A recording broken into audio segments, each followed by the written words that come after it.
All right, well, I don't know what day it is, and I don't know how many days we have left. I really don't want to think about it at this point, but putting brakes together on the rear suspension. The front brakes are almost done too.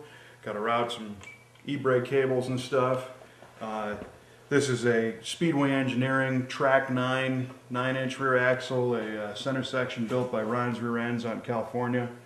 Bilstein coilovers, bare brakes, and interestingly enough, I mean, it kind of happened on purpose, but not really.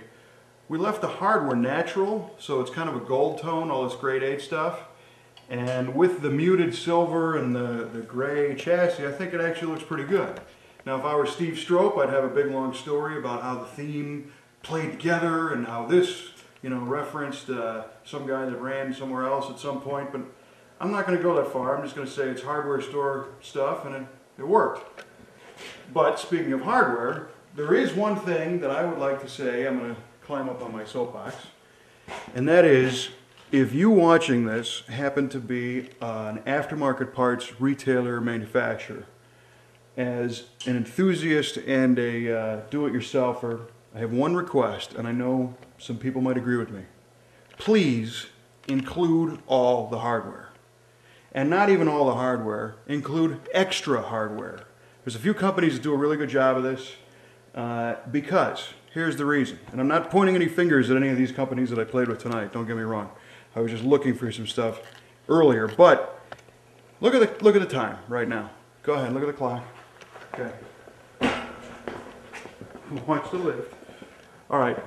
It's 12 minutes after 2 in the morning. All right. Now, if I need a lock washer, or worse yet, a specific bolt, and I don't have it, I'm stuck. Especially, you know, close to SEMA. And don't give me this. It's going to add to the price. It's going to add to the price. Oh my God. Well, right now, if I was missing something, I'd gladly pay somebody $20 to go to the hardware store that's open 24 hours, wherever that may be, to pick up some extra stuff. So, add, and you know, grade 8 hardware to farm store retails for $3 a pound.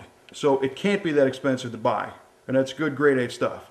So add a few bucks to the price, include actually, you know, like go through the installation, and whatever you drop, and whatever stripped, and whatever didn't fit right, and whatever goes into a place that's hard to reach, send 2 of those, and 1 of everything else, and the whole world will be a happier place. Okay, I'm done. All right, let's go look over next door. Oh my God, the front end fell off.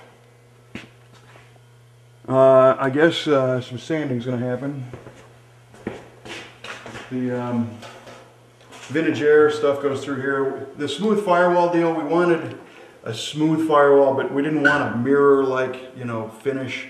I think sometimes cars like this particular one has a little bit more of a race feel to it. It's definitely going to be driven a lot, driven hard. So we didn't want it to be like show car glamorous. We wanted to keep a little bit of the spirit of the original, you know, feel of the Camaro sheet metal. Now I'm starting to sound like Stroke. Keep the feel of the original sheet metal. So that's what we're trying to do here. But we still want it straight and nice and crisp. And this body man in the can is really doing a nice job. Everybody's block sanding this out while I was putting that stuff together over there. So we think we might have some color on this thing this weekend, which would be nice. John. And that's it. See you next time, tomorrow.